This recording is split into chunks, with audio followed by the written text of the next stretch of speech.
Hello friends, આજે હું તમને એક વર્ષ માટે વટાણા કઈ રીતે ફ્રીઝરમાં સ્ટોર કરી શકાય તેની રેસીપી બતાવીશ.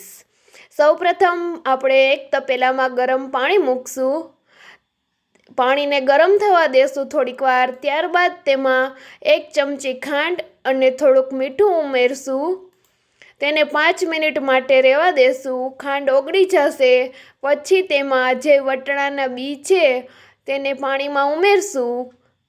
વટાણાના બી તેમાં ઉમેરી દઈ પછી તેને થોડી વાર માટે ગરમ પાણીમાં રહેવા દેશું.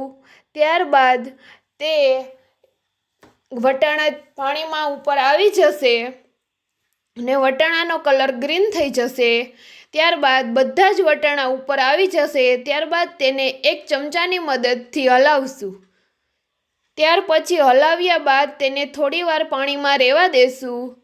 પાણીમાં વટાણા રહી જાય પછી તેને એક જારની મદદથી ઠંડા પાણીમાં નાખશું. ઠંડા પાણીમાં ફ્રીઝરમાંથી પાણી લઈશું અથવા તો બરફ હોય તો એને પાણીમાં નાખી અને પાણી ઠંડુ કરવાનું. અથવા તમારી પાસે જો ફ્રીઝરમાં પાણી મૂકતા હો કે ફ્રીજમાં તો એ પાણી પણ ચાલે, તેમાં પણ વટાણા નાખી શકો તમે.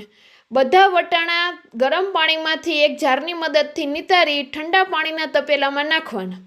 ત્યારબાદ તેને થોડી વાર રહેવા દેવાના. ઠંડા પાણીમાં વટાણાનો કલર આપોઆપ ગ્રીન થઈ જશે.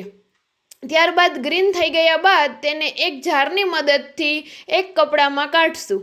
ત્યારબાદ તેને 5 મિનિટ માટે રહેવા દઈ અને ત્યારબાદ તેને ફ્રીઝરમાં સ્ટોર કરી શકાશે. 5 મિનિટ બાદ તે વટાણા સુકાઈ જાય પછી એક ડબ્બામાં અથવા તો એક કોથળીમાં તેને સ્ટોર કરી શકાય.